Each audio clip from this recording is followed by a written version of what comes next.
Masih bersama kami di Apa Kabar Indonesia Siang, pemirsa. Sambil menunggu kembali jalannya sidang, saya mau ajak lagi ngobrol bersama dengan Bang Aristo Pangaribuan. Menarik Bang, tadi ketika Bang Aristo bilang yang bisa dilakukan oleh pihak Mario Dendi nampaknya sekarang ini jurus tobat tapi tidak 100%. Apakah ini strategi yang dipilih oleh pihak Mario Dendi untuk mencoba mempengaruhi bagaimana perhitungan dan keputusan hakim, dan seberapa besar pengaruhnya terhadap hakim itu sendiri, Bang Aristo? Gini, cara paling gampang untuk melihat persidangan itu adalah melihat orang-orang yang terlibat di dalamnya itu punya kepentingan masing-masing.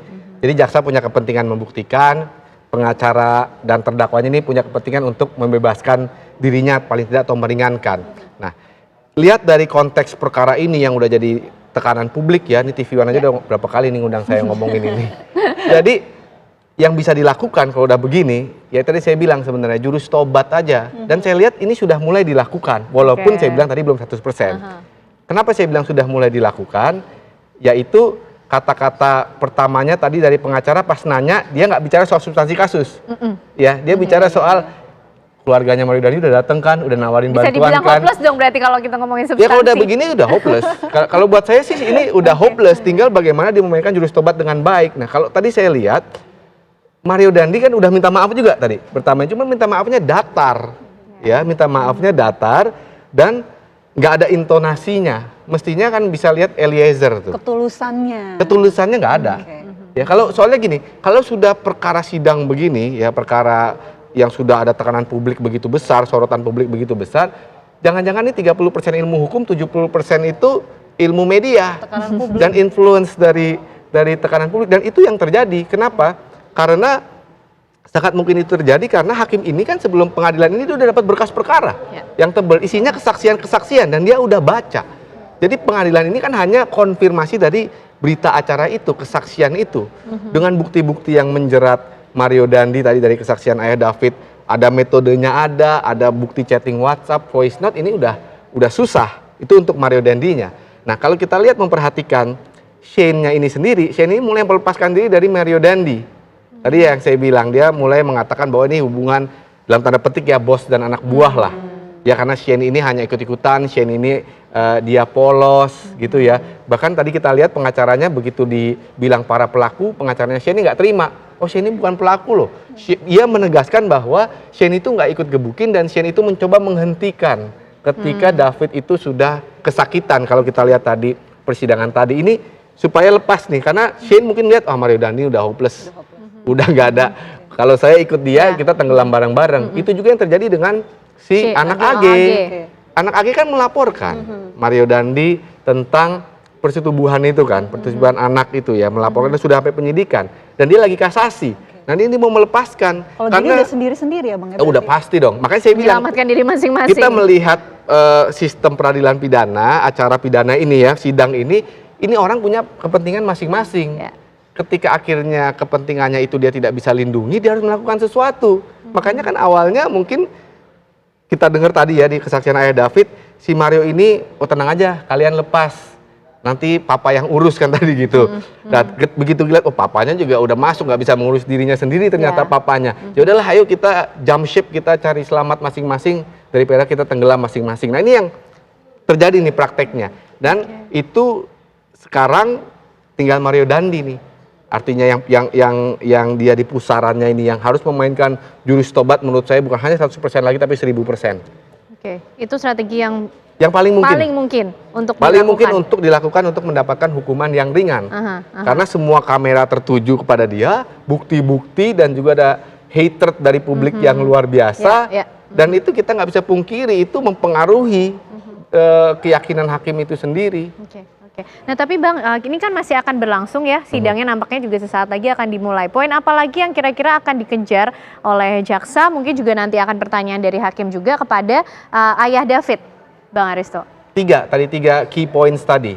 Rencana tadi. Ya, tadi pasti soal perencanaannya tadi, metode-metodenya itu pasti dikejar. Akibat porsinya juga sepertinya sudah begitu besar ya. Iya, terus yang kedua yang belum tergali tadi saya bilang eksekusinya, yang Mbak bilang eksekusinya.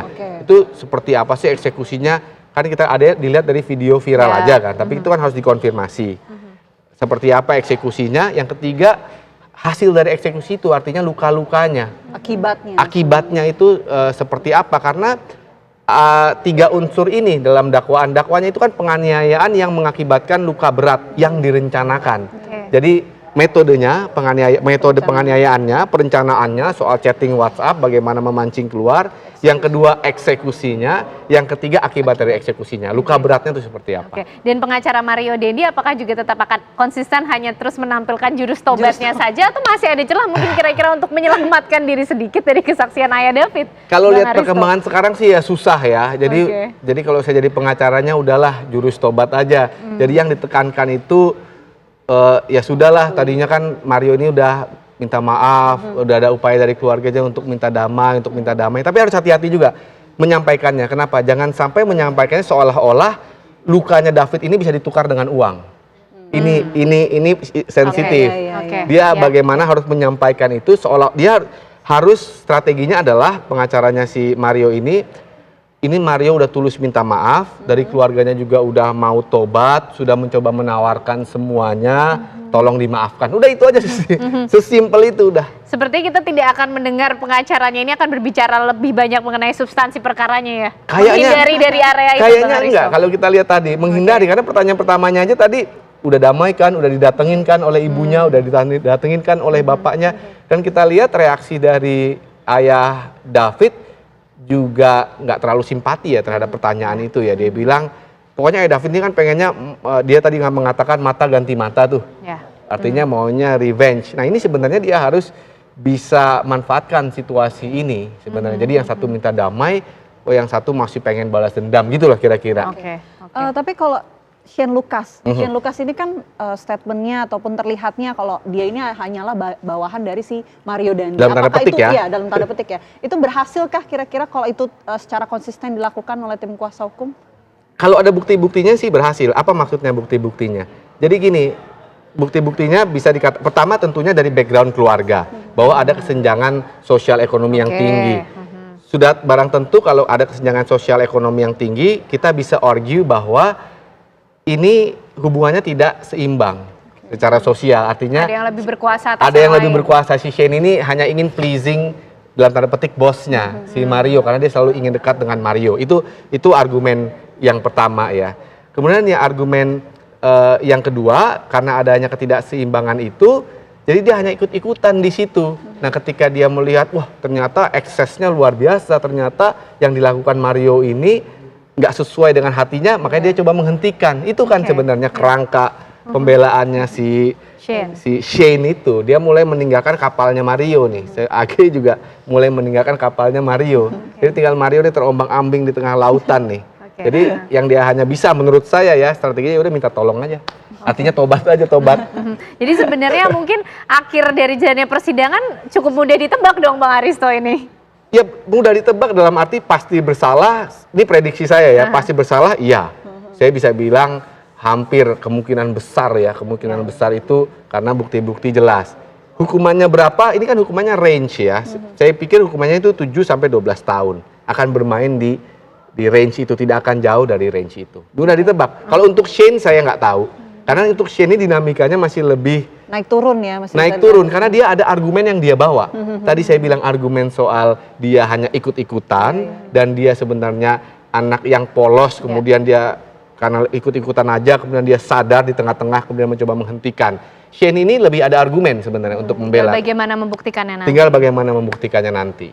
Baik Bang Aristo, kita tentu nanti akan ikuti langsung bagaimana kelanjutan dari jalannya sidang hari ini dengan agenda pemeriksaan saksi. Terima kasih Bang Aristo Pangaribuan bersama hari ini.